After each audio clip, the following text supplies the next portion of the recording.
Jajpur town शांति मंडप परिसर में जाजपुर रोड धामरा रेलपथ संग्राम समिति पक्षर एक सांबादिक सम्मेलन अनुष्ठित हो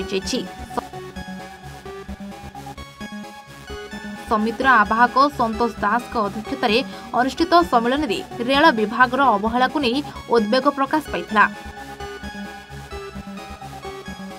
केंद्र सरकार दृढ़ तथा निष्ठापर इच्छाशक्ति ही जाजपुर भद्रक और केन्द्रापड़ावासी को न्याय प्रदान करिपारिबो बोली संग्राम समिति पक्षर दृढ़ आशा पोषण करा जायछि। एही परिप्रेक्षी रे आसंता लोकसभा निर्वाचन पई विज्ञप्ति प्रकाश और आदर्श आचरण विधि लागू हेबा पूर्वरु युद्धकालीन भित्तिरे कार्य परिचालना करी एही नूतन रेल प्रकल्प को मंजूरी प्रदान करने को जाजपुर रोड धामरा रेलपथ संग्राम समिति पक्षर दाबी करा जायछि। एही मर्मरे प्रधानमंत्री रेल मंत्री और केंद्र शिक्षा मंत्री पाखकु स्मारक पत्र प्रेरण पई सिद्धांत ग्रहण करा जायछि।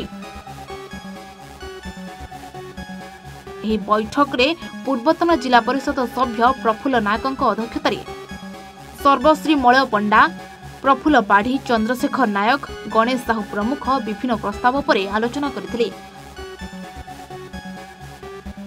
आमे आज उद्वेगर सहित जणाया चाहूँ जे जाजपुर रोड धामरा रेलपथ निर्माण पई जो सर्वे करा जाउथला जार चूड़ांत तारीख थिला जे फेब्रुआरी 27 मध्य पूर्वतट रेलवे पाखरे जो कंसल्टेंट सर्वे करूथला से तार रिपोर्ट दाखल करिया कथा किंतु ताहा आसंता काली सुधा दाखल हो नाही।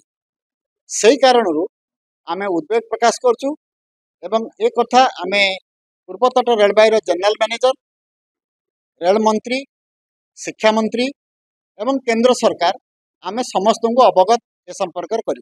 प्रफुल्ल चंद्र नायक, प्राक्तन जिला परिषद एवं आज प्रेस कॉन्फ्रेंस सभापति।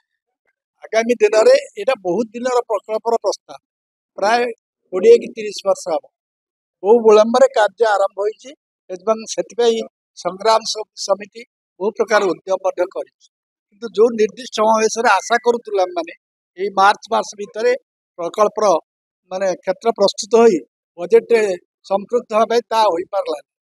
तेणु आम आशा करुचु ये समस्त कार्यक्रम नूतन सरकार गठन पूर्व परिसमाप्त हो आगामी जुलाई मास जो रेलवे बजेट हम से बहुत मूल्यवान 500 कि 1000 कोटी टंकार मिनिमम रेलवे बजेट रे हमारा जाजपुर रोड धामरा प्रकल्प बजेट प्रोविजन करा। जाजपुर परमेश्वर पंडा रिपोर्ट A1 ओडिशा।